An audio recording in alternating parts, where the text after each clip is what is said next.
Sa mabilis na pagunlad ng teknolohiya, mas dumarami rin ang makabagong paraan sa paglikha ng mga digital content. Isa na rito ang tinatawag na Artificial Intelligence or AI. Isang teknolohiyang maaaring magsuri ng datos, gumawa ng mga information at mag-generate ng mga photos, videos, boses at maging teksto na halos kahawig ng gawa ng tao.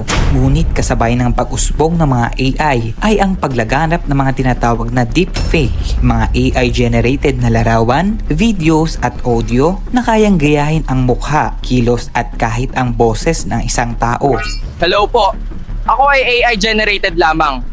Think twice and analyze bago mag-share. Sa pamamagitan ng AI, maaari mong utusan ng mga ito na gumawa ng mga kwento na ayon sa kilos ng tao kapag pinasahan mo ito ng mga reference photos, data o wifi lamang. Maibibigay na nito ang inuutos mong AI-generated videos or photos sa ilang minuto lamang. Ang mga ganitong uri ay laganap sa social media. Kaya rin nitong magsagot ng mga assignment or magsagot ng mga test sa schools at kahit mga papeles sa trabaho. Ginagamit na rin kasi ang mga AI sa mga negosyo at kumpanya. Ang paggamit nito sa mga negosyo ay legal sa bansa. Basta sumusunod lamang ang mga ito sa mga umiiral na batas sa bansa. Taliwas ito sa mapang-abusong paggamit ng ibang tao sa AI para gumawa ng hindi makatotohanang kwento at manira ng mga tao. Karaniwang mga dummy accounts ng social media ang nagpapakalat ng mga ito. Dahil halos makatotohanan ang detalye, madali nang makabulag ito ng viewers kung hindi ito susuriin ng mabuti. Paano malalamang AI generated ang isang video? Hindi siya yung actual na parang medyo may pagkakartoon siya pero hindi naman siya masyadong mukhang makatotohanan. Sa Pilipinas, wala pang eksaktong batas para mapanagot ang mga taong gumagamit ng ganitong deepfake AI. Negative effect po niyan yung disinformation, fake news, saka possible na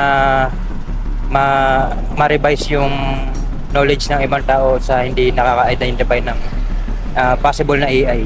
Mas lalong makaka-encourage yung, lalo na yung kung hindi yung mga tao yung ginagaya, kunwari mga fake documents, mga fake na lugar, mga fake na data, gano'n. Gayunpaman, maaari pa rin silang makasuhan sa mga batas ng pumapaloob sa Cybercrime Prevention Act of 2012 kung mapapatunayang ginagamit ang deepfake upang manira ng tao, mamahiya, manloko through online. Ganon na rin ang Revised Penal Code, libel o slander.